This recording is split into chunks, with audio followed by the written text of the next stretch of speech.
Bonjour à tous et bienvenue dans ce nouvel épisode des Cinecdotes. Aujourd'hui on s'attaque à The Jane Doe Identity. Le film est réalisé par André Ovredal et sortira en France le 31 mai 2017. Dans les rôles principaux on a Emily Hirsch, Olwen Catherine Kelly, Olivia Lovibond, Brian Cox et Michael McKelton. Le réalisateur a eu l'idée du film après une projection de Conjuring 1 en 2013. Il a immédiatement appelé son agent et lui a dit qu'il fallait qu'il lui trouve un bon script d'horreur à adapter. Un mois plus tard, le script était trouvé et le film était en route. Mais avant ça, les scénaristes ont rencontré le producteur dans un restaurant indien pour lui soumettre l'idée du film. Pour ce qui est du côté de l'écriture, les inspirations viennent du Couteau de l'eau et de Répulsion de Polanski, tandis que pour le côté visuel, c'est plus du Seven de David Fincher. Tiens, en parlant de personnes connues, figurez-vous que Stephen King a dit du film que c'était un mélange entre Alien et les films de Cronenberg, qu'il fallait le regarder mais pas seul, phrase d'ailleurs inscrite sur une des affiches, donc peut-être que vous l'avez remarqué. Avant que Brian Cox obtienne son rôle, il était attribué à Martin Sheen qui a eu un petit souci d'emploi du temps.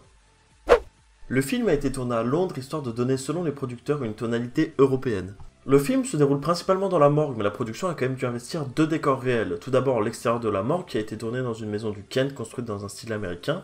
Le Kent, pour ceux qui ne savent pas, c'est un comté d'Angleterre situé au sud-est de Londres. Et pour la scène d'ouverture, la deuxième maison se situe dans une impasse dans la petite ville d'Esher. Au passage, je précise que ce ne sont pas les bonnes photos.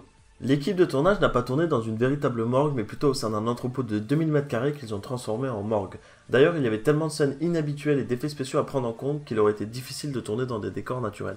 Au passage, pour renforcer la crédibilité du film, le chef décorateur a visité des morgues en activité à Los Angeles et en Angleterre histoire de bien comprendre les différences. La mort, quant à elle, ne devait pas correspondre au code habituel du cinéma de genre. Il fallait pas un truc glauque et sinistre, bon évidemment c'est le cas parce qu'il y a des morts, mais il voulait plutôt, enfin je parle du réalisateur, qu'elle soit accueillante, confortable et lumineuse. Parce que pour lui, le spectateur sera encore plus mal à l'aise quand arriveraient les phénomènes surnaturels. Pour ce qui est de la table d'autopsie, le chef décorateur, oui encore lui, a opté pour une table verte du style Art déco. Bon en gros c'est ça mais sans les tiroirs.